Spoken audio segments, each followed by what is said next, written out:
mendengarkan suara Tuhan? Apakah Anda mengandalkan suara yang audible? Enggak selalu Tuhan nyatakan suara audible, saudara dalam Tuhan. Ketika Anda menyembah, Anda ingin tahu isi hati Tuhan, belajar. Setiap kita belajar, termasuk saya.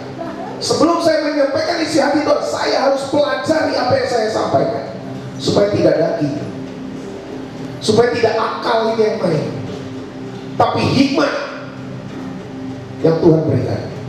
Ketika kita belajar, sudah makan kebenaran firman, baru kita doakan. Setelah kita belajar, kita jadi ngerti apa yang harus kita doakan. Makanya penyembahan, kebenaran firman, dan doa ini adalah satu kesatuan yang tidak bisa dipisahkan. Anda berdoa saja juga nggak bisa, karena iman tanpa perbuatan mati, sia-sia. Bagaimana kita bisa berbuat melakukan sesuatu yang benar kalau kita nggak dituntut Tuhan? Impossible. Meskipun Anda Kristen, nggak peduli seberapa tahun, berapa lama Anda sudah Kristen, tapi tuntunan Tuhan. Dapat nggak ini orang tuntunan Tuhan? Kalau Anda hidup dituntut Tuhan, saya percaya dunia juga akan mengakui value-mu, nilaimu berbeda. Katakan amin.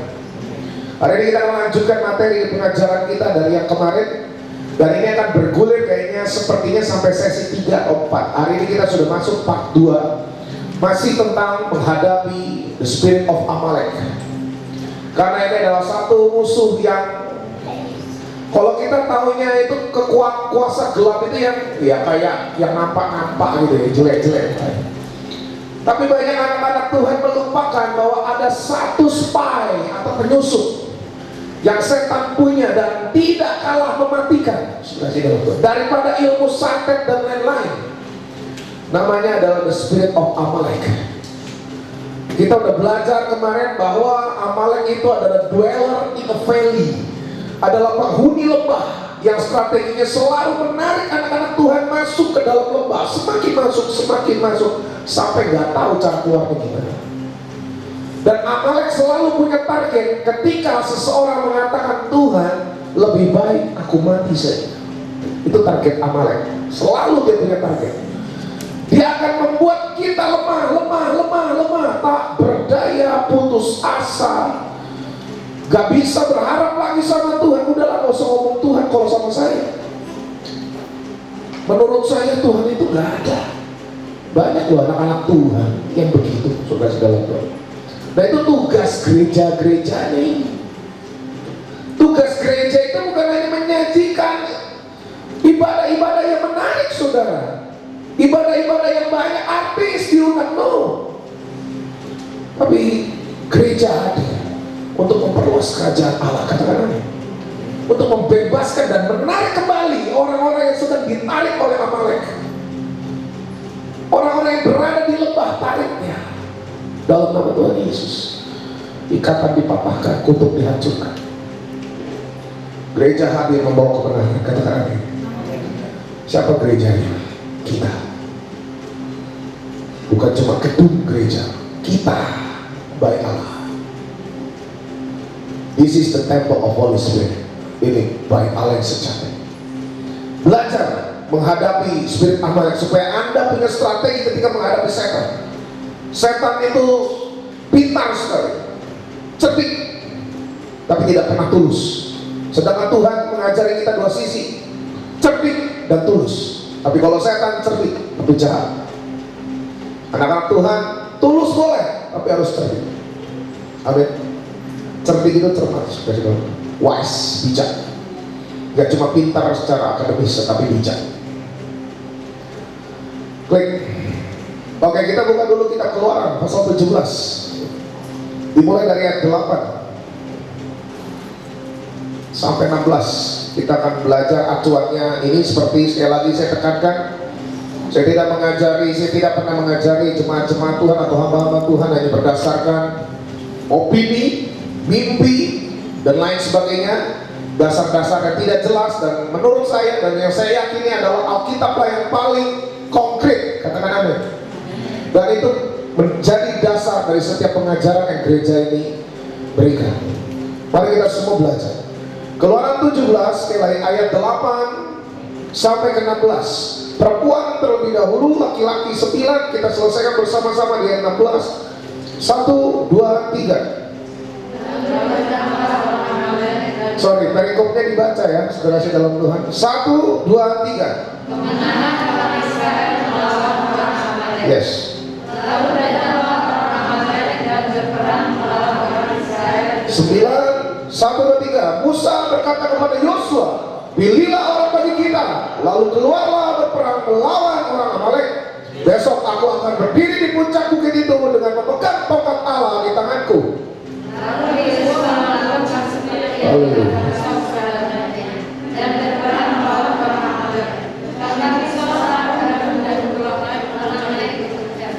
Dan terjadilah apabila Musa mengangkat tangannya, lebih kuatlah Israel. Tetapi apabila ia menurunkan tangannya, lebih kuatlah Amalek. Sebab itu mereka memanggil sebuah batu, diletakkanlah di bawahnya, supaya ia hidup di atasnya.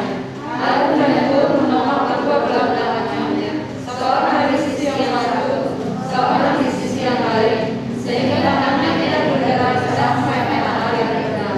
Demikianlah Yosua mengalahkan Amalek dan rakyatnya dengan mata pedang.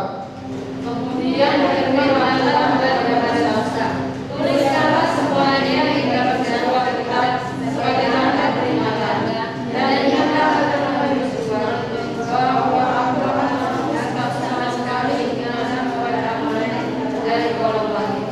15. Lalu Musa mendirikan sebuah mesbah dan menamainya Tuhanlah panji-panjiku. 16. Ia berkata, tangan di atas panji-panji Tuhan, Tuhan berperang melawan Amalek turun-temurun. Ada amin? Perkataan kalimat yang terakhir, Tuhan melawan Amalek turun-temurun. Apakah sekali peperangan? Kalau dikatakan turun-menurun, apakah sekali peperangan, saudara? Sampai detik ini anak Tuhan selalu berurusan dengan Amalek, tidak pernah tidak. Semua katakan. Ada orang tanya, bro, sampai kapan ini? Mau tahu Amalek berhenti kapan? Kalau kau pulang, nanti sampai anak cucumu. Ini bukan kutuk, tapi ini spirit yang harus diperangi, saudara-saudara. Setiap saat, setiap waktu, including termasuk Anda sedang kepenuhan Roh Kudus. Ketika Anda tidak memiliki kepengetahuan, tidak memiliki pengertian, tidak memiliki strategi atau kecermatan yang dari Tuhan, Amalek masuk. Termasuk dalam kepenuhan Roh Kudus. Hati-hati. Mata-mata yang satu ini sangat berbahaya. Dia mengintai. Amalek bisa masuk kapan saja. Tetapi firman Tuhan mengatakan apa? Dan terjadilah apabila Musa mengangkat tangannya, lebih kuatlah Israel. Tetapi apabila ia menurunkan tangannya, lebih kuatlah Amalek. Saudara tahu apa pengertian rohani dari mengangkat tangan dan menurunkan tangan? Bagaimana cara orang bisa berserah? Surrender. Angkat tangan. Kalau Anda lihat ya, kalau ada serdadu, prajurit, ketangkep, disergap, freeze, angkat tangan kalau saya tembak. Pasti mereka lebih pilih angkat tangan, menyerah. Karena udah gak berdaya lagi ngelawan. Saudara, saya mau kasih tahu satu hal. Saya gak tahu Anda sedang dalam lembah atau tidak. Tapi sekalipun Anda sedang berada di dalam lembah, angkat tanganmu di hadapan Tuhan. Surrender. Menyerahlah di hadapan Tuhan. When Moses angkat tangan, ku angkat tangan, ku menyerahkan semua beban hidupku padanya. Pernah dengar itu? Ku angkat tangan, ku menyerahkan, ku tak pasti dia buka apa? Bukan jalan. Ada apa seperti itu? Banyak orang Kristen nggak mau angkat tangan, dan orang berprediksi kalau angkat tangan itu nggak ngapa-ngapain. Saudara kasih dalam Tuhan, Waktu Musa ngangkat tangan, lama-lama Musa capek kan? Capek. Kalau Anda belajar dengan cermat, merenungkan firman ini. Dulu saya cuma baca, oh kalau Musa angkat tangan, kekuatan Tuhan datang, terus Israel kuat. Aku cuma taunya Israel menang atas dasar bantuan Tuhan. Cuma sampai situ aku nangkapnya. Tanpa tahu merenungkan mengangkat tangannya maksudnya apa sih. Nah makanya saya mengajari untuk setiap para hamba-hamba Tuhan, bukan saya lah, Roh Kudus mengajari untuk setiap hamba-hamba Tuhan mulai berpikir secara kritis. Renungkan kata demi kata yang Anda baca, supaya jangan seperti yang tadi Kak Yusuf bilang, jadi ahli Farisi, ahli Taurat, asal tafsir sendiri dengan metode kirata. Tahu kirata? Dikira-kira sampai menjadi nyata. Itu kirata. Sekenanya aja lah, asal tafsir, yang penting nyambung. Hati-hati, lama-lama bisa sesat sebenarnya. Minta hikmat, minta pertolongan Tuhan. Ketika Musa mengangkat tangan, itu berbicara seperti ketika Anda menyerahkan hidupmu. Tuhan ini aku, tanpa Engkau aku bodoh. Memang iya, memang tanpa Tuhan kita ini bodoh, saudara kasih. Apa sih yang kita tahu? Pengetahuan Anda dengan Tuhan itu seperti langit dan bumi, nggak pernah kena. Makanya perlu bersatu dengan Tuhan. Kemarin saya sudah bagikan di part yang pertama, ada kata kafah. Saudara kasih tahu. Apa itu kafah? Bind together, diikat menjadi satu, supaya you gak sok tahu tapi memang tahu, saudara di dalam Tuhan. Kenapa bisa tahu? Karena ada hikmat Tuhan yang mengalir ketika Anda diikat menjadi satu dengan Tuhan. Dari hikmat akan keluar kekuatan yang ilahi, yang supranatural, yang antikodratif. Setan gak bisa usik. Ini dikatakan ditawan oleh Roh. Itu tingkatan paling tinggi anak Tuhan. Gak cuma orang percaya, tapi ditawan oleh Roh Kudus. Ketika Anda berdosa, gak bisa segan untuk melakukan dosa. Kenapa? Anda sudah ditawan. Mau balik lagi ke masa kekelaman, gak mau. Ngapain orang saya udah ditawan sama Tuhan? Orang ditawan itu gak bisa ngapa-ngapain, saudara. Mana pernah sih lihat orang ditawan? Gak tahu ya kalau penjara Indonesia ditawan ada AC-nya, di dalam ada wifi. Saya nggak tahu sih kalau koruptor di Indonesia penjaranya kayak apa. Tapi setahu saya kalau ditawan itu pasti kaki tangan dibelenggu. Nah ini ditawan dalam artian yang positif. Tubuh jiwa roh dipergunakan hanya untuk kemuliaan Tuhan. Amin. Itu ditawan oleh roh. Seperti itu.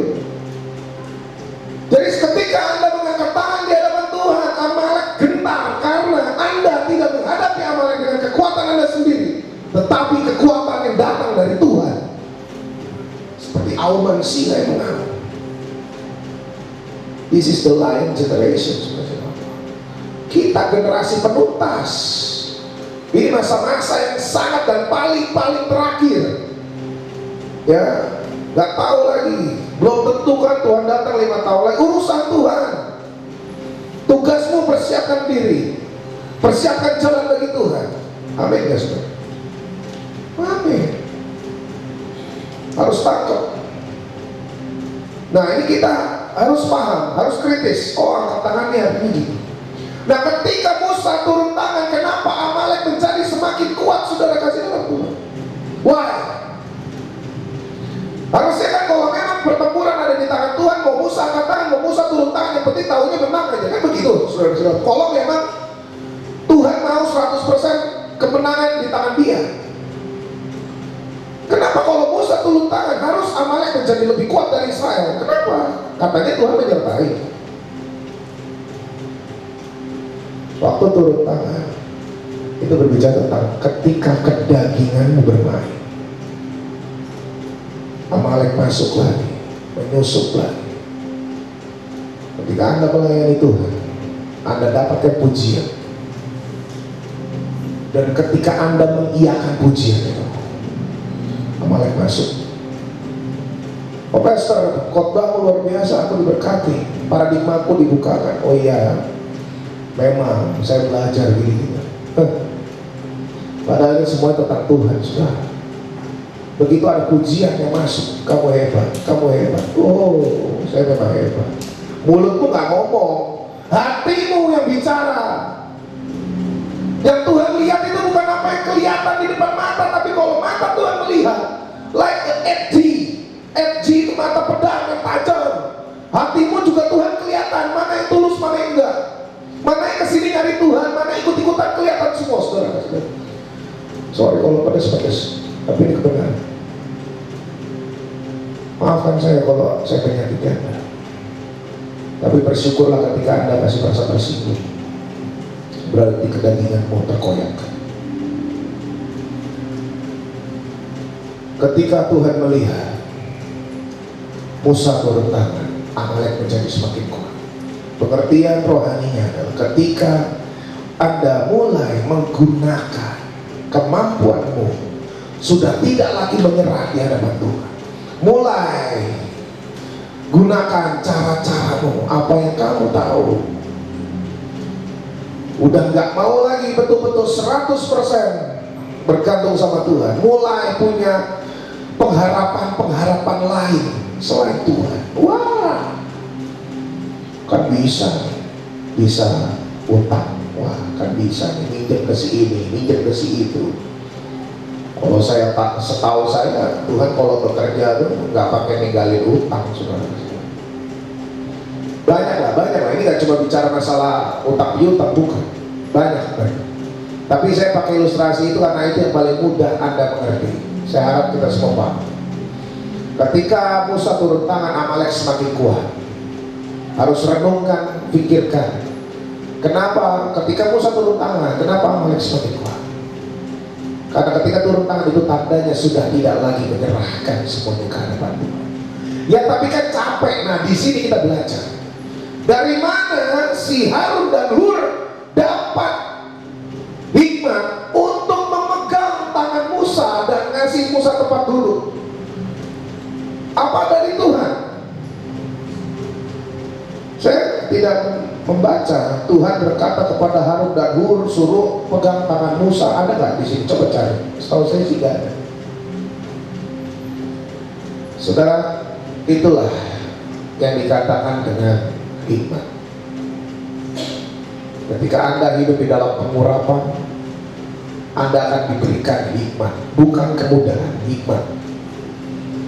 Hikmat itu adalah problem solving dari setiap masalah yang kita punya. Ada, oh gini caranya.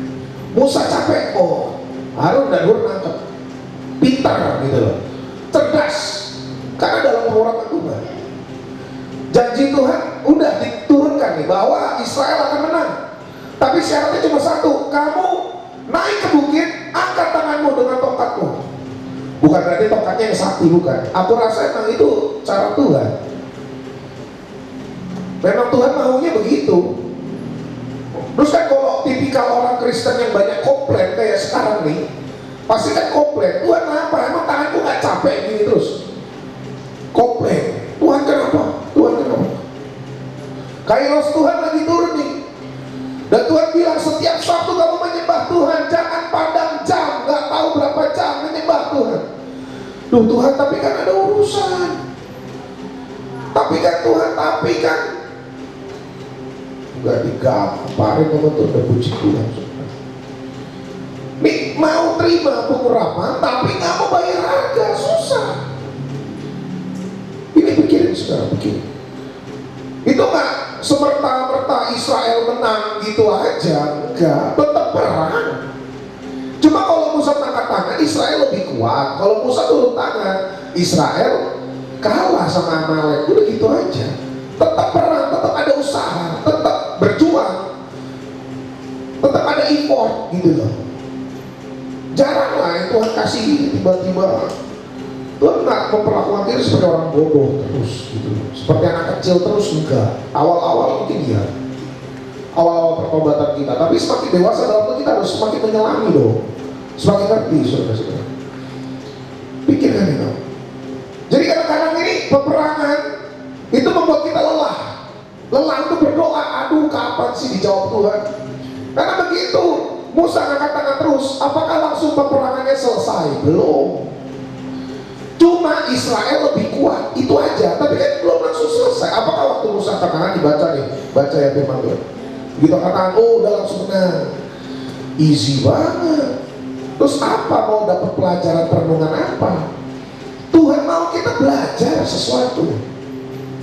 Makanya waktu Musa angkat tangan, di situ perjuangan bangsa Israel menjadi sepertinya ada kekuatan lain yang menopang mereka. Tapi kan apakah tetap melewati peperangan? Tetap, saudara, tetap berjuang. Katakan, hidup ini adalah perjuangan. Anda harus senantiasa berjuang melawan Amalek. Dan yang terakhir, sama-sama, bukan saya mengatakan, tapi firman Tuhan mengatakan bahwa peperangan melawan Amalek itu turun temurun. Bagaimana kita sebagai orang tua mewariskan nilai-nilai ilahi kepada anak-anak? Kalau Anda hanya mewariskan harta, Amalek tidak pernah takut dengan harta. Anda mewariskan gelar, Amalek tidak akan pernah takut dengan seberapa tinggi, seberapa cerdas dan pintarnya anakmu. Tapi kalau Anda mewariskan roh Tuhan di dalamnya, Amalek getar kepada roh Tuhan. Dan Amalek tidak lekang oleh waktu, saudara. Ini bukan berbicara hanya perjanjian lama. Banyak sekali, kalau mau jeli, banyak sekali anak-anak Tuhan yang diserang oleh Amalek hari-hari. Kalau di tempat ini saya berdoa semua sudah mandi, ya, puji Tuhan. Tapi bagaimana di luar sana? Bagaimana dengan keluarga besar kita yang tak pernah datang ke sini? Bagaimana keluarga besar kita yang belum terima Yesus? Bayangkan, saudara. Sedangkan kita yang sudah terima Yesus, yang hidup di dalam kekristenan pun masih diserang kadang-kadang. Gimana yang tanpa Tuhan? Pikirin, saudara. Dan itu beban siapa? Tanggung jawab siapa? Tanggung jawab kita, gereja kita. Bukan tanggung jawab pendeta, kita gerejanya. Ada amin, saudara-saudara. Haleluya. Klik. Sebenarnya ketika Amalek menjadi kuat karena mereka serang adalah barisan belakang. Nah, tadi kita keluaran, sekarang kita Ulangan. Saya sedikit review yang kemarin yang kita buka. Ulangan yang nggak usah di sini ada. Ulangan pasal 25 ayat 17. Semua yang baca bareng-bareng 1, 2, 3. Ingatlah apa yang dilakukan orang Amalek kepadamu pada waktu perjalanan keluar dari Mesir. 18. Bahwa engkau didatangi mereka di jalan dan semua orang lemah pada barisan belakangmu, dihantam mereka sedang engkau lelah dan lesu. Mereka tidak takut akan Allah. Sampai situ dulu, saudara. Sedang engkau lelah dan lesu, mereka tidak takut akan Allah. Titik. Saya rasa nggak ada orang yang nggak takut sama Allah. Kalau namanya satu intensitas di atasnya pasti dia akan takut. Tapi saya lucu ketika ayat yang dikatakan bahwa mereka tidak takut akan Allah. Sebenarnya mungkin karena mereka melihat bangsa yang lunglai, makanya dia tidak melihat figur Allah di dalam bangsa itu. Saudara, Allah itu adalah sosok yang perkasa. Dia mulia, dia berdaulat. Kata berdaulat itu conquer, lebih tinggi daripada sekedar menjajah. Berdaulat itu kokoh, seperti sebuah pemerintahan yang berdaulat. Ya, jadi kalau bangsa Israel waktu itu yang bagian belakang pun sama kuatnya dengan bagian depan, dia mempamerkan sosok Tuhan yang gagah perkasa. Saya rasa Amalek gentar, saudara-saudara. Tapi yang membuat Amalek seperti mempermainkan mereka adalah ketika Amalek melihat, waduh, yang di belakang ini nih yang empuk-empuk, yang depan sih lumayan kuat semua nih, berat kalau kita ngadepin dari depan. Makanya dia lihat dari belakang. Saudara kasih dalam Tuhan, ini bukan bicara tentang orang-orang yang sudah tua. Sekalipun Anda masih muda, ketika rohmu lemah, dengarkan anak-anak muda. Ketika kamu kompromi dengan dosa, ketika kamu tidak hidup di dalam kekudusan, gampang sekali Anda ditelan oleh setan meskipun kamu muda. Secara fisik kamu kuat, bagaimana dengan rohmu? Anak-anak muda dengarkan baik-baik. Setan nggak pernah takut sama orang Kristen, gue kasih tahu. Setan takut sama orang yang kepenuhan Roh Kudus. Hati-hati ketika Anda menjadi yang dikatakan sebagai orang-orang yang di bagian belakang dalam kitab Ulangan. Itu orang-orang yang lemah, yang cuma mentingin hidup perkara duniawi tok yang kamu pikir. Kamu nggak mikir ke depan tentang Tuhan. Kamu tidak kepikiran bagaimana cara menyenangkan Tuhan, bagaimana caranya bisa menyenangkan orang tua. Wah, hidupmu nggak teratur. Kamu lebih suka sampai tengah malam habiskan waktu untuk perkara yang sia-sia dan tidak pernah berikan waktu untuk Tuhan. Itu lemah. Itu seperti kalian berdiri di belakang, ya. Orang-orang belakang yang dikatakan dalam kitab Ulangan, yang lelah, lesu. Mungkin secara fisik kalian masih muda-muda, masih kuat-kuat, tetapi rohmu rapuh. Anak-anak muda bangkit. Cintai hadirat Tuhan, guys. Cintai hadirat Tuhan. Gak selamanya kok. Gak selamanya apa yang menjadi obsesi kita itu memuaskan kita. Ada satu titik di mana Anda pun tidak akan terpuaskan ketika obsesimu tercapaian. Saya mau kasih tahu itu. Pencapaianmu tidak akan pernah memuaskan hasratmu. Tapi ketika Anda berada dan bisa menikmati hadirat Tuhan, saya percaya ada kepuasan. Tapi di saat bersamaan, rasa puas itu akan bersamaan dengan addicted, ketagihan di dalam hadirat Tuhan. Addicted. Sama narkoba jangan sampai addicted, sama rokok jangan sampai addicted. Tapi kalau sama Tuhan Anda boleh addict. Termasuk sama pornografi, buang jauh-jauh. Ya, yang ngomong ini bukannya nggak pernah terikat. Film porno apa yang saya nggak pernah tonton, saudara-saudara?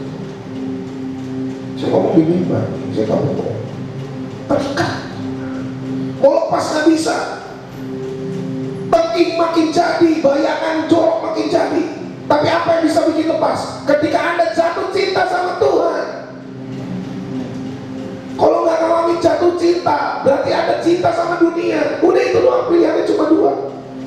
You cinta sama mana? Jangan ngomong lah, aku mau cinta Yesus, aku mau cinta. Tapi kalau sebatas di mulut, itu nih. Kalau saya bobrok ini, Tuhan bisa panggil kembali ke jalur Tuhan, dipakai Tuhan. Gimana teman-teman lain, semua yang jauh lebih baik dari saya. Beberapa dari orang di tempat kita tahu masa lalu saya. Kalau nggak percaya boleh tanya aja ke mereka, bagaimana saya dulu. Tapi saya tahu obatnya dari keterikatan cuma satu: falling in love with Jesus. Anda mau lepas dari Amalek gampang. Jatuh cinta sama Tuhan, terikat dengan Dia bersama-sama. Setiap hari, setiap waktu, saudara-saudara. Ikat dirimu dengan Tuhan. Cari hadirat Tuhan. Jangan awam dengan hadirat Tuhan. Aduh, gua gak biasa nih doa yang begini-gini pakai bahasa roh. Bertobat anak muda. Anda harus menjadi manusia rohani. Gak peduli berapa umurmu, belasan-belasan tahun. Gak memungkiri. Mungkin anak 13 tahun tiba-tiba Tuhan kasih pernyataan. Tuhan bilang firman Tuhan, teruna muda. Anak-anak muda, sadari, aku tahu dunia meluas. Mari memperluas sudut pandangmu, cintai hadirat Tuhan. Itu kekuatan yang paling sejati. Kalau kau ingin berperang melawan Amalek, mungkin dalam hatimu merasa terpanggil gitu kan untuk mendoakan keluargamu atau papa mama. Ini kayaknya nih papa mama lagi lelah lesu. Tapi pikir dulu dirimu sendiri dulu. Koreksi, ada nggak Amalek dalam diri kita saat ini? Amalek banyak macam. Termasuk segala keterikatanmu itu Amalek, saudara-saudara. Sebelum Anda melangkah untuk melayani di luar, layani dirimu sendiri, bersihkan, tahirkan, sucikan. Sampai hari ini saya mempergumulkan hal itu hari demi hari. Dalam doa, dalam puasa, dalam puasa. Karena saya tahu manusia seperti saya ini rawan jatuh dalam dosa. Dan saya percaya Anda juga, kita sama-sama manusia. Gak ada yang kebal dengan dosa. Ada orang-orang yang jatuh cinta dengan Tuhan, gak akan ngelirik yang lain. Makanya harus benar-benar jatuh cinta. Kalau gak jatuh cinta, pasti Anda masih melirik mantannya, yaitu dosa. Kita itu mantanan loh sama dosa. Kita semua punya mantan. Mantan kita tuh dosa. Karena memang Tuhan dari kitab Kejadian, Keluaran, waktu Kejadian, Keluaran. Kenapa Kejadian dulu baru Keluaran, gak Keluaran dulu baru Kejadian? Kenapa? Baru setelah Keluaran apa? Ada yang tahu? Iman. Ketika Anda keluar dari kegelapan, Anda dipanggil menjadi imam atau raja, dikatakan amin. Ketika hidup saya dipanggil oleh Tuhan dari kegelapan, meskipun masih pelayanan. Kata siapa pelayanan gak bisa keterikatan? Saya pelayanan dan musik. Keterikatan masih. Mikir cowok masih. Waktu itu. Tapi dalam nama Tuhan Yesus saya bisa mengatasi semuanya. Kayak sanggup berdiri di mimbar Tuhan yang kudus ini, saudara. Bukan karena sarjana teologi. Sekali lagi itu bukan jaminan, saudara. Saya bisa ngomong seperti ini di hadapan Anda semua karena Tuhan ubahkan saya. Dan saya menemukan the true love, dan cinta yang sejati itu seperti apa? Yang gak pernah menolak saya sebrengsek apapun saya. Saya menemukan pribadi Bapa di dalam perenungan, saudara. Dan saya jatuh cinta sekali dengan pribadi ini, sehingga saya takut untuk menyakiti hati dari pribadi ini. Namanya siapa? Adonai. Namanya Elohim, Yosua Masiah. Saya takut sekali. Tadi saya melihat dia, saudara-saudara. Tapi saya takut. Saya takut kalau saya tak layak, saudara-saudara. Saya tutup muka saya tutup muka saya dengan tangan saya. Saya bilang, Pak, dia di situ, Pak, dia di situ, Pak. Makin saya tutup, makin kelihatan, saudara-saudara. Seakan-akan dia betul-betul sedang ingin menghampiri saudara dan saya, kita. Dia cinta sekali dengan kita, dan dia suka dengan budaya seperti ini, gaya hidup seperti ini. Karena gaya hidup seperti ini akan terjadi juga di surga. Di surga aktivitasnya apa? Memuji menyembah nama Tuhan 24 hours non-stop. Setiap masa, setiap waktu Anda tidak mengalami sakit, Anda tidak mengalami lapar secara jasmani. Yang Anda lakukan adalah memuji menyembah, dan ada beberapa orang yang tertular pakai dalam pemerintahan dalam Yerusalem baru. Persiapkan dirimu, biasakan mencintai hadirat Tuhan. Dan saya berdoa supaya setiap kita betul-betul datang dengan rasa haus akan hadirat Tuhan. Dan ketika Anda tidak haus dengan hadirat Tuhan, kasihannya kenapa? Anda bosan. Saya jamin Anda bosan. Ngapain dulu berjam-jam cuma nyanyi, nangis-nangis, gak jelas. Kalau Anda gak connect dengan Tuhan, Anda gak bisa dapetin feel-nya, frekuensinya lain, gak ketemu. Yang lain bisa nikmatin hadirat Tuhan, Anda belum, bingung. Ya ujung-ujungnya merem, biar gak ketawa-ketawa banget. Saya gak tahu. Saya bukan tipe orang yang Tuhan kasih ini mana nih yang beneran, mana nih yang enggak. Karunia saya nggak di situ, saudara. Tapi Tuhan tahu. So kalau Anda masih bingung, belum bisa merasakan hadirat Tuhan, nanti di rumah sebelum tidur panggil dia. Minta dia melawat engkau secara pribadi, dan setelah engkau mengalami dia secara pribadi, saya percaya engkau akan bisa menikmati. Supaya nanti di sini berjam-jam tuh nggak bosan, kasihan. Dan istilahnya kita nyampaikan firman Tuhan itu tidak terbuang dengan sia-sia, saudara-saudara. Oke, next ayat 19. Maka apabila Tuhan Allahmu sudah mengaruniakan keamanan kepadamu daripada segala musuhmu di sekeliling, di negeri yang diberikan Tuhan Allahmu kepadamu untuk dimiliki sebagai milik pusaka, baca sama-sama yang saya abu-abuin. 1, 2, 3. Maka haruslah engkau menghapuskan ingatan kepada Amalek dari kolong langit ini. Jangan lupa. Haleluya. Ini bicara seperti ini. Ketika kamu sudah dapatkan Kanaan, Ya, ini bicara Tuhan ini bahasa sehari-hari begini. Kalau kau udah dapatkan Kanaan, jangan lupa kamu hapuskan ingatan Amalek. Amalek selalu menyerang pikiran. Ingatan berbicara tentang mindset, pola pikir, sudut pandang, cara berpikir, dan pikiran-pikiran lainnya yang bisa diakses setan. Makanya sebelum virus itu masuk seperti virus komputer, Anda harus punya antivirus. Saya nggak pinter IT kayak Jojo, tapi saya tahu lah ada antivirus, aplikasi antivirus mereknya banyak macam-macam, Avast dan lain-lain gitu. Dan itu untuk menangkal virus-virus seperti Trojan dan saya nggak tahu lagi virus komputer. Kalau Anda punya antivirus di dalam pikiran, saya rasa setan nggak bisa sembarangan untuk akses. Amalek nggak bisa sembarangan kirim intimidasi.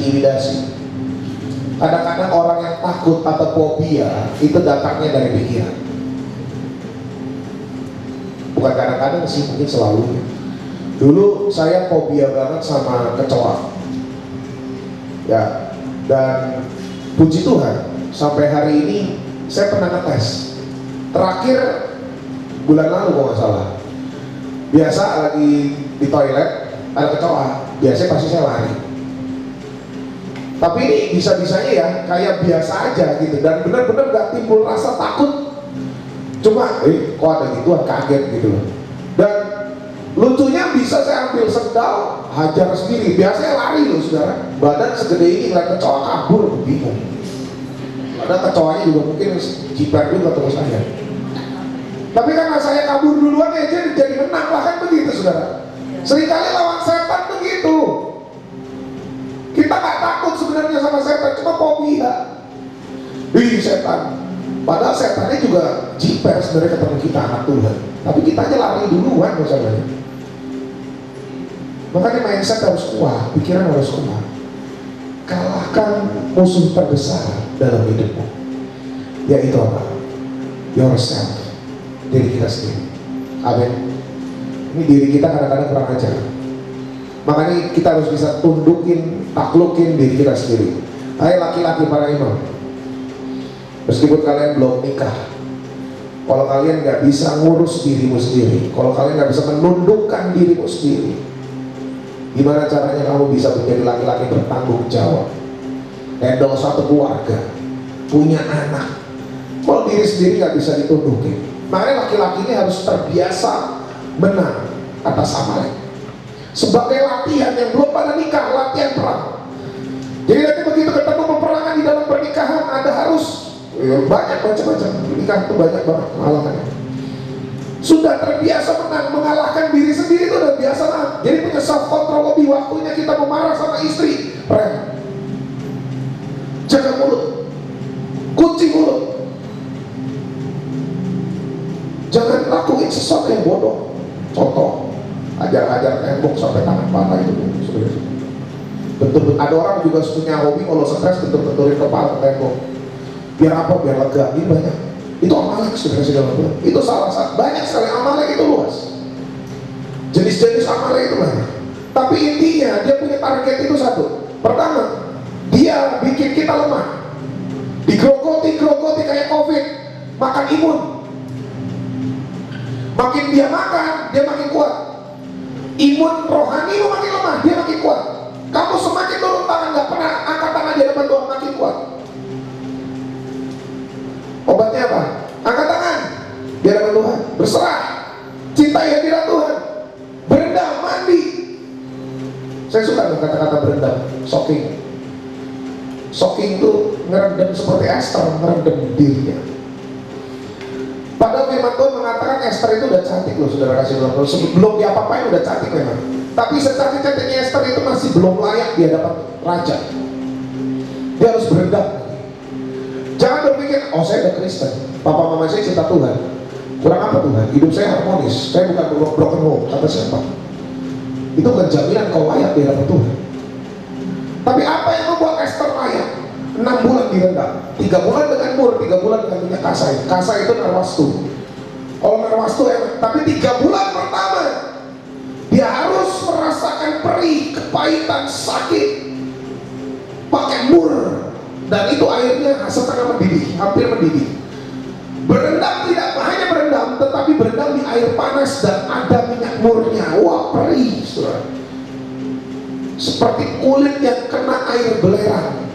Kalau Anda punya penyakit gatal kena belerang, mungkin lama-kelamaan enak, tetapi menit-menit pertama itu kayak dicekit. Waduh. Ini semua banyak makna. Saya akan bagikan itu nanti. Bicara tentang mur dan kasih, banyak sekali. Cidewi stay tune, semangat dia untuk belajar. Cidewi juga. Saya suka dengan orang-orang yang suka pengen belajar. Hamba-hamba Tuhan harus peka. Kita nggak cuma pelayanan tembak-tembak orang, darder, doain. Doanya juga harus ada arah dong. Nggak yang begitu-gitu terus. Kita ini harus makin pinter. Karena kenapa? Setan pinter, teman-teman. Setan ini makin cari cara yang inovatif untuk jebolin kita, ya, untuk pecahin pertahanan kita. Makanya Anda juga harus inovatif. Minta pewahyuan supaya dikasih anggur yang baru, bukan yang basi. Jemaat Tuhan hari Minggu, makanya selalu saya khotbahin materi dulu di sini, baru saya khotbahin di hari Minggu kepada jemaat. Kenapa? Karena saya rindu hamba-hamba Tuhan dulu nih dipersiapin, diperlengkapi, kasih the fresh wine. Apa the fresh wine? Anggur yang segar, yang baru. Nanti baru jemaat the fresh oil, minyak yang baru dulu kepada hamba-hamba Tuhan. Kalau udah nanti belebar sampai ke jemaat, tapi hamba-hamba Tuhan dulu harus penuh. Karena kalian semua pilar gereja. Dan saya mulai bertobat untuk ngasih makanan rohani yang udah pernah bertahun-tahun saya khotbahin. Kadang-kadang kalau Tuhan suruh khotbahin lagi, saya khotbahin. Tapi saya punya simpenan PowerPoint yang bertahun-tahun, dan itu semua udah berkarat. Saya nggak pakai lagi. Kalau Tuhan nggak suruh, saya nggak pernah khotbahin. Sebelum saya berkhotbah, saya selalu tanya Tuhan, boleh nggak sampai ini? Kalau nggak boleh, saya tetap sampai itu karena saya males bikin khotbah baru. Tuhan marah loh, saudara-saudara. Meskipun dalam keletihan, bikin sesuatu yang baru. Tuhan, tapi aku capek. Bukan kamu, aku yang ngomong. Kamu jadi PowerPoint lagi. Itu sering kayak ngomong sendiri. Tiba-tiba kalau suara Tuhan lagi datang, saya cepet-cepet buka laptop. Tanya istri saya, karena istri saya lagi istirahat, saya masih kerja. Hamba Tuhan itu seperti itu. Harus bisa ngikutin kemana kaki Tuhan melangkah. Jangan cuma melayani dengan apa yang kalian tahu. Karena apa yang kita tahu itu terbatas. Kadang-kadang apa yang kita tahu tidak bisa mengetahui dan mendeteksi Amalek ini bekerja dengan cara apa. Kita perlu hikmat Tuhan. Nah, balik lagi ya. Jadi ini Amalek saya kasih gambar di situ mata serigala yang ganas. Karena dia selalu ngeliatin kehidupanmu. Saya sekali lagi tekankan, setan itu adalah pribadi yang paling setia, gak kalah setia sama Roh Kudus. Kalau Roh Kudus setia dalam suka dan duka, kalau setan setia menanti ketika Anda lemah, caplok langsung. Oh, dia tuh cepat banget, gercep. Makanya anak-anak Tuhan yang ada lemot-lemot nih, lemot itu bukan bodoh, bukan. Tapi lemot ini seperti ini. Ketika Tuhan bilang bertobat, aduh Tuhan, tar dulu masih enak tanggung. Itu lemot. Nggak responsif. Ya, saya hobi nyetir. Kalau pedal yang saya injek dan kopling yang saya pakai tidak responsif, saya komplain sama bengkel. Kalau Tuhan lagi gunain hidupmu, tetapi hidupmu nggak responsif sama Tuhan, disuruh ini, entar dulu Tuhan, 1 menit lagi, terus saja tunda. Nanti kalau ketinggalan Kairos pun nyengir sendiri, nyesel senyeselnya. Puji Tuhan kalian hamba-hamba Tuhan yang masih bisa bergabung dengan kami di tempat ini di hari ini. Berarti kalian responsif. Tadi kita sudah menyembah Tuhan, dan hari ini waktunya saat kita belajar. Kok susah dimengerti ya? Belajar aja. Ya kalau nggak ngerti, coba tanya sama saya apa Japri ya. Kadang-kadang aku pada belajar sih masalahnya. Curhat jadinya. Oke, klik bro. Waktu nih. Oh, jadi ini nih ya. Banyak orang pede banget nih, hamba-hamba Tuhan yang terutama pede banget. Karena semua perlengkapan senjata Allah menutupi bagian depan seorang prajurit. Namun bagian punggung itu gimana? Saya kasih teman. Gunakan perlengkapan senjata Allah, ya kan? Kitab Efesus 6 ayat 14, ya. Jadi berdirilah tegak, berikan pinggang kebenaran, itu saya merahin. Baju sirah keadilan, saya merahin. Kakimu berkasutkan kerelaan untuk memberitakan Injil damai sejahtera dalam segala keadaan pergunakan perisai iman, itu saya merahin juga. Sebab dengan perisai itu kamu akan dapat memadamkan semua panah api dari si jahat. Dan terimalah ketopong keselamatan dan pedang roh, yaitu firman Allah. Itu semuanya melindungi kita di bagian depan. What your back? Bagaimana dengan belakangmu? Ya, jangan kepedean. Kalau udah pakai perlengkapan senjata Allah, kita sebut dalam doa, pakai perlengkapan senjata Allah. Iya, bagian depanmu terlindungi, bagian belakangmu juga. Ternyata disambung lagi, belum titik tetapi koma di ayat 17 dan disambung di ayat 18 bunyinya seperti ini. Dalam segala doa dan permohonan, berdoalah setiap waktu di dalam roh, dan berjaga-jagalah di dalam doamu itu dengan permohonan yang tak putus-putusnya untuk segala orang kudus. Rupanya ada satu perlengkapan yang kita sering lupa, yaitu adalah pray until something happens. Anak Tuhan suka lupa dan meremehkan kuasa doa. Kalau Anda ngikutin stay tune dengan firman Tuhan yang saya kirim setiap pagi, saya bikin renungan firman itu sampai 2 atau 3 seri tentang doa tok. Saya rindu anak-anak Tuhan terlatih di dalam doa. Because pray, berikan perlindungan di bagian belakang kita. Katakan amin. Haleluya. Sampai saat ini saya masih merasakan ayat Tuhan. Mari celikan matamu, hai para pasukan. Jangan cuma pakai perlengkapan senjata Allah, tapi Anda lupa berdoa. Doa. Dan doa jangan cuma semenit, sekenanya doa makan. Ya saya udah doa kok, doa makan. Apa doa makan? Doa makan adalah doa ucapan syukur. Tapi ini doa yang dimaksudkan adalah doa khusus, syafaat, intercessor, ya, berdoa yang intens. Tapi saya kerja, emang kerja nggak pulang-pulang. Berapa jam kamu bekerja? Jangan pakai alasan lah kalau doa.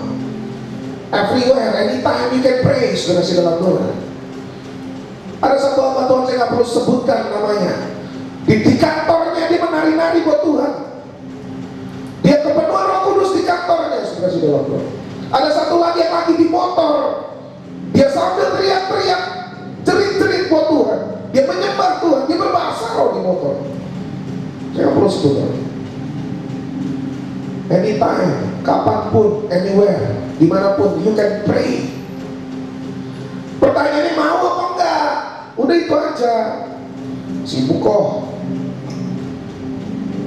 Sibuk bikin PR. Ya, kamu 1 kali 24 jam bikin PR.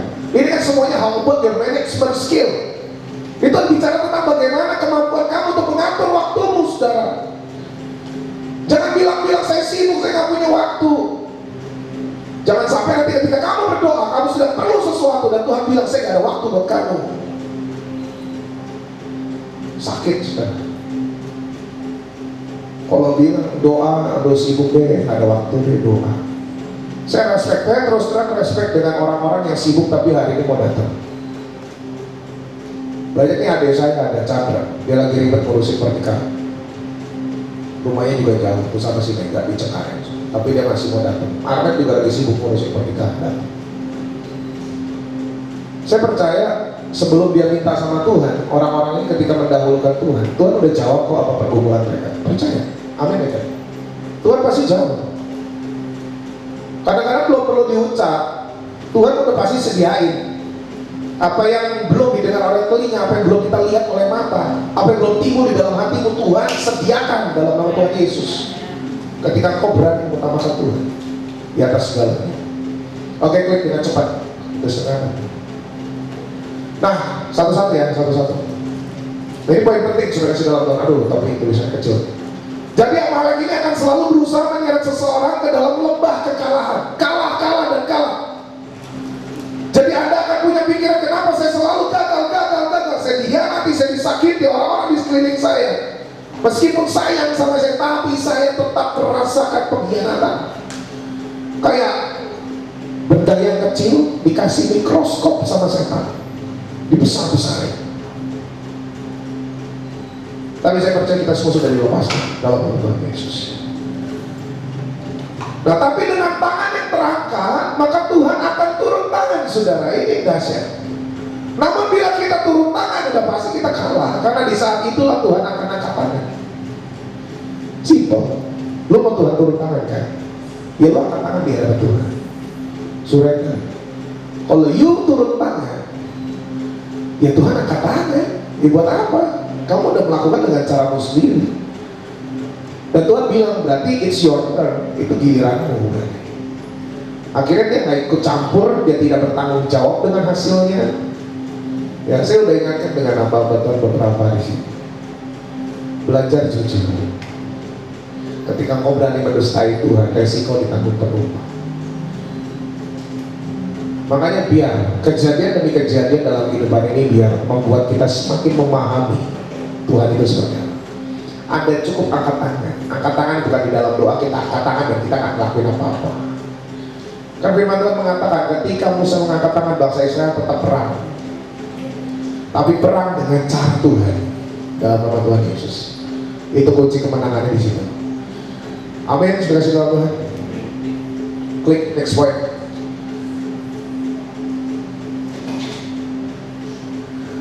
Untuk berdoa ini Musa harus berdiri di puncak bukit. Nah ini, puncak bukit adalah lambang daripada tempat yang tinggi. Puncak bukit berbicara tentang the presence of God.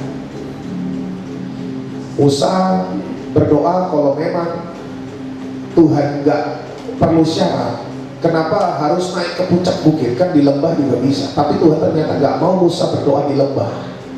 Lembah itu tempatnya Amalek. Tuhan mau Musa berdoa di puncak bukit. Maksudnya apa? Makna rohaninya adalah ketika Anda ingin berserah kepada Tuhan, masuklah melalui hadirat Tuhan, sembah Dia, seperti yang hari ini kita lakukan. Tapi lama banget. Ya kalau Anda nggak bisa, nggak betah berlama-lama di hadapan Tuhan, ya Anda tanya saudara-saudara. Anda ingin mendambakan pertolongan Tuhan, tetapi Anda enggan untuk mencari Tuhan, itu lucu. Bocek kata orang Cina. Kalau mau pertolongan Tuhan, ya mintalah, nggak dikasih ya ngemis. Makanya dibilang pray until something happen. Tapi ingat ya, doanya itu harus berhikmat, saudara-saudara. Gak bisa doa-doa yang nyeleneh. Oh berarti bisa ya saya minta mobil Alphard nih. Jadi saya kan hamba Tuhan ya. Misalnya saya berdoa, dalam Tuhan saya minta mobil Alphard Tuhan. Pertanyaan itu keperluan, apa keinginan? Ini banyak orang Kristen nih kebelinger di sini. Mana katanya Tuhan jawab doa saya, ya doamu kayak apa dulu? Doamu itu pakai daging atau karena tuntunan roh? Makanya kita penting sekali dituntun oleh roh supaya doanya gak nyeleneh terus di dalam Tuhan. Anak kecil doa minta pistol itu kan melawan. Semua orang satpam hansip ditembakin semua di sekolah. Minta itu yang memang keperluan. Makanya penting sekali untuk kita terikat bind together sama Tuhan, supaya berdoa pun Tuhan tuntun gitu loh. Nah berdoa pun juga harus tepat pada sasaran titik doa yang memang dari Tuhan itu. Jadi jangan mau lembah Amalek ini membawa kita dan menyeret kita terus berada di lembah. Jangan sampai Amalek seret kita terus semakin turun ke dalam lembah, tetapi kita harus naik ke puncak bukit, yaitu mencari wajah Tuhan dalam nama Tuhan Yesus. Klik. Jadi gak heran kalau kita dalam hadirat Tuhan, maka segala kelelahan dan kelesuan ini bisa kita digambarkan dengan beberapa macam. Contoh, depresi, putus asa, hilang harapan, pandangan mata yang kosong, keinginan untuk bunuh diri, merasa diri berdosa, minder di hadapan Tuhan maksudnya, dan tidak mungkin dapat diampuni atau dipulihkan karena dosa, rasa terpuruk, rasa sebatang kara, maksudnya rasa lonely, kesendirian, rasa tidak berguna, orang Cina bilang ngoyong, gak guna lu, rasa tertolak, rasa takut ditolak atau minder. Itu Amalek semua. Makanya naik ke bukit, ya, ingetin nih langkah-langkahnya. Naik ke bukit, masuk hadirat Tuhan, baru berserah. Jangan Anda berserah angkat tangan tapi posisinya masih di lembah. Lembah berbicara apa? You playing victim, mengasihani diri sendiri, selalu merasa jadi korban. Gak usah lebay, bangkit. Saya katakan, bangkit. Sakit, ya udah, emang harus dihadapi, bangkit. Berat bro, mengampuni, gak apa-apa. Belajar mengampuni. Oh Tuhan aja sama kita yang brengsek setengah mati di Tuhan mampuni, kok kamu gak mau ngampuni? Amin gak saudara? Kita ini udah Tuhan ampuni, Tuhan cintai. Makanya kita harus fair, kita harus cengli, kita harus adil gitu. Kalau Tuhan ampuni kita, Tuhan angkat dosa-dosa kita juga harus mengampuni orang lain. Amalek takut sama orang-orang yang berani mengampuni, karena dia gak ada space lagi. Ketika Anda mengampuni, terlepas, ada kelegaan. Katakan amin. Depresi gak ada, putus asa gak ada, lonely, kesepian gak ada, karena Anda sadar ada orang-orang yang mengasihimu di sini, dan terlebih Tuhan sayang sama dia. Oke, ini kalau nggak salah slide terakhir ya, Greg. Oke, ini terakhir. Sekali lagi saya tegaskan, ini ayat bagus sekali. Yesaya 40 ayat 31. Tetapi orang-orang yang menanti-nantikan Tuhan mendapat kekuatan baru. Mereka sumpah raja wali yang naik terbang dengan kekuatan sayapnya. Mereka berlari dan tidak menjadi lesu dalam nama Tuhan Yesus. Mereka berjalan dan tidak menjadi lelah. Katakan amin. Saudara-saudara Tuhan, ketika kita menanti-nantikan Tuhan, kemarin saya sudah sempat bahas, ini namanya kafah. Menanti-nantikan Tuhan dalam Ibrani itu kafah artinya, dan dia punya makna atau meaningsnya adalah bind together. Kafah atau bind together artinya adalah diikat menjadi satu dengan Tuhan. Terus dalam perjanjian baru apalagi terjemahannya, pikulah kuk yang kupasang, sebab bebannya daripadaku enak dan ringan. Saudaraku berbicara selalu dua, kanan dan kiri. Kalau kuk yang orang Yahudi pakai gak pernah satu sapi, selalu dua untuk membajak sawah. Jadi ketika satu sapi kelelahan, satunya masih kuat. Ketika Anda pikul kuk yang datang daripada Tuhan, kenapa dikatakan firman Tuhan itu enak dan ringan? Karena ketika Anda pikul kuk yang dari Tuhan, Anda serahkan kukmu, bebanmu yang setan dan dunia kasih, Anda serahin ke Tuhan, Tuhan kasih yang baru. Karena begitu Anda pakai kuk dari Tuhan, jeblek di sampingmu pasti ada Tuhan. Dia berpasangan dengan kamu, dia mengiringi hidupmu. Makanya firman Tuhan mengatakan dalam kitab Matius, pikulah kuk yang kupasang karena enak dan ringan. Ya jelas enak dan ringan karena ada Tuhan.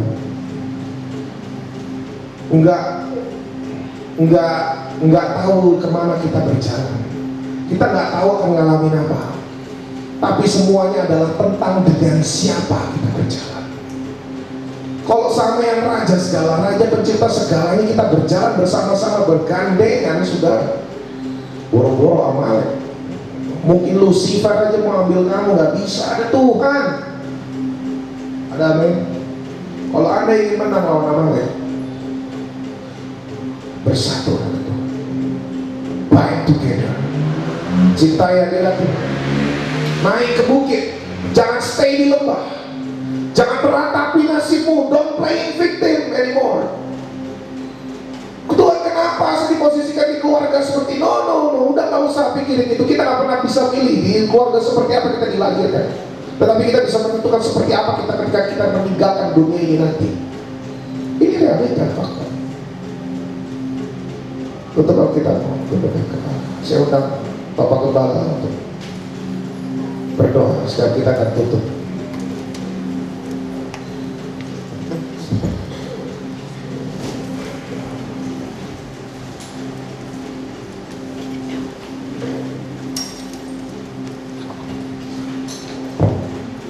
Saudara yang diberkati, hancurkan Amalek, ya, musuh kita. Sekali lagi, bukan iblis lagi. Iblis sudah bukan tandingan di tanah Tuhan. Musuh kita yang saat ini adalah Amalek, kedagingan kita. Saudaraku, oleh karena itu jangan pernah kita berhenti berdoa seperti Musa Harun tadi, ya. Angkat tangan, jangan pernah kita berhenti berdoa. Saudaraku, kita harus saling menopang, kerjasama, saling mendukung, saling mendoakan satu sama lain, supaya tangan terus terangkat. Saudaraku, ingat, saat segala sesuatunya sudah habis, tidak mampu, tapi waktu kita mau merendah, menyembah, maka terbuka. Banyak hamba Tuhan yang sibuk dengan pelayanan-pelayanan, lupa memberi waktu. Saya tadi juga sampaikan kepada hambanya, saya berbincang di bawah. Kita setiap hari diperhadapkan dengan peperangan-peperangan. Harus ada waktunya kita bersama dengan Tuhan, yaitu menyembah. Menyembah ibarat kita adalah lewat jalan pintas, kita melalui pintu-pintu. Tuhan paling tidak tahan kalau ada yang menyembah. Oleh karena itu, mari jangan henti-hentinya kita berdoa. Terima kasih Tuhan, Kau berkati hamba-Mu Pastor Sony yang terus meningkatkan rahasia kebenaran. Tambahkan hikmat manfaat-Mu untuk gereja-Mu yang saat ini Tuhan, yang Kau kasihi. Gereja yang Kau sebut adalah generasi penuntas di akhir zaman, sisa-sisa ini Tuhan, yang akan membawa kegerakan. Bapak, kami mau bersama Engkau. Kau berkati hamba-Mu terus Bapak, melalui apa yang disampaikan Tuhan, menyampaikan pesan-pesan-Mu. Berkati istrinya, berkati setiap hamba-Mu yang lihat Tuhan, berani bayar harga, meluangkan waktu untuk Engkau seperti sore ini Tuhan. Bukti mereka mau Kau bentuk makin serupa dengan Engkau, sehingga mengerti akan rancangan-Mu, rencanamu, isi hatimu, kesukaanmu. Dan saat itu Bapak, kami percaya Engkau akan memberkati setiap kami. Cari dulu kerajaan Allah dan kebenaran, semuanya akan ditambahkan. Biar bagian Tuhan memberkati kita, bagian kita cari hadirat, cari perkenanan. Bapak, terima kasih anugerah terbesar dalam hidup kami. Kami ada bilangan yang boleh mendekat kepada Engkau Tuhan, yang terus disegarkan, terus Tuhan makin serupa dengan Engkau. Berkati setiap hamba-Mu Bapak. Kami percaya kami terus ditambah-tambahkan rahasia di pertemuan di dalam Engkau, tidak pernah sia-sia. Thank you Tuhan, thank you. Buat hati kami rindu, semakin rindu, lebih dalam masuk dalam hadirat-Mu. Iya Bapak, sampai melihat kemuliaan-Mu. Saat kami melihat kemuliaan yang lain adalah sampah Tuhan, hanya memandang-Mu. Terjadilah dalam kehidupan setiap kami. Saudaraku yang terkasih dalam Yesus Kristus, dengan demikian ibadah doa kita sudah selesai. Mari kita bangkit berdiri. Kita akhiri. Bapa, terima kasih untuk kekuatan, kesanggupan ilahi yang Kau berikan pada hamba-hamba Tuhan yang luar biasa saat ini Tuhan, sehingga kami mampu duduk diam mendengarkan, mampu menyerap setiap isi hati-Mu, sehingga kami makin hari makin dibuat haus-haus, dan kami percaya Tuhan, makin hari kemuliaan makin dinyatakan, kekudusan ada pada setiap kami. Kami siap menyambut kedatangan yang kedua kali yang sudah tidak lama lagi. Oleh karena itu mari angkat kedua belah tangan sambil berkat Tuhan dan terima dengan iman. Burala masih kiara papa pasir ini. Irakot papa pasir kiara pasir ini. Terimalah. Segala berkat yang di langit dan di bumi sudah diserahkan. Berkat dari Allah Bapa Abraham, berkat dari Allah Bapa Isa, berkat dari Allah Bapa Israel, baik berkat pengurapan yang membuat kita makin hari makin melekat mendengar suaranya, makin tajam mendengar kita. Tuhan, kita makin bertumbuh, kita menjadi manusia baru yang siap menyambut kedatangan mempelai yang sebentar lagi. Berkat siapa hidup kita, hidupku dipenuhi siapa Tuhan yang tidak tergoncangkan oleh situasi kondisi apapun. Berkat kelimpahan terus dalam hal segala kebajikan dicurahkan. Kasih Kristus keselamatan sudah diberikan dengan cuma-cuma. Ingat, hidupmu dan hidupku bukan milik kita lagi, tapi milik Dia. Kerjakan dengan takut dan gentar, dan penghiburan kekuatan tuntunan Roh Kudus menyertai kita sekalian. Mulai sore ini, sepanjang hari ini, bahkan sampai Yesus datang kali kedua. Terima berkat Tuhan, nikmati berkat Tuhan, dan jangan lupa jadilah berkat dimanapun saudara dan saya berada. Yang percaya dan mau katakan amin. Tuhan Yesus.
Kita semua diberi kuasa untuk memberkati. Mari angkat tangan.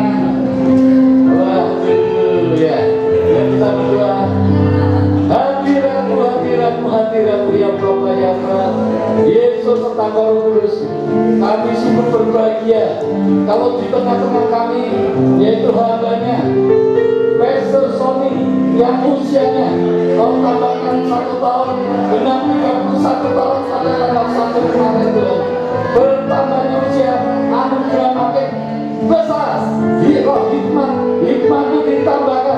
Bapak saat ini thank you pemeliharaan penyertaan hingga saat ini sehingga pastor boleh sebagaimana adanya makin bertumbuh, makin berhikmat, makin anugerahnya makin besar, kekudusan meliputi hidupnya dan istrinya, rumah tangganya. Bapak saat ini hidupnya dipenuhi dengan sukacita yang datangnya dari Engkau, tidak mudah tergoncangkan. Bapak terima kasih Tuhan, saat ini Engkau hadir, Engkau tahu kerinduan, Engkau tahu kerinduan hatinya. Pakai dia dikasih kebenaran lagi, Engkau berkuasa menolong apa yang menjadi kebutuhan, apa yang menjadi kerinduannya saat ini. Bahkan yang tidak terpikirkan Tuhan sudah disediakan yang terbaik atas hidupnya. Berikan kesehatan terima, berikan jasmani rohani materi turun atas hamba ini di dalam nama Tuhan Yesus. Dipakai diri menjadi berkat di mana berkat ini kami alaskan hanya satu nama, Tuhan Yesus Kristus. Haleluya. Pastor yang percaya katakan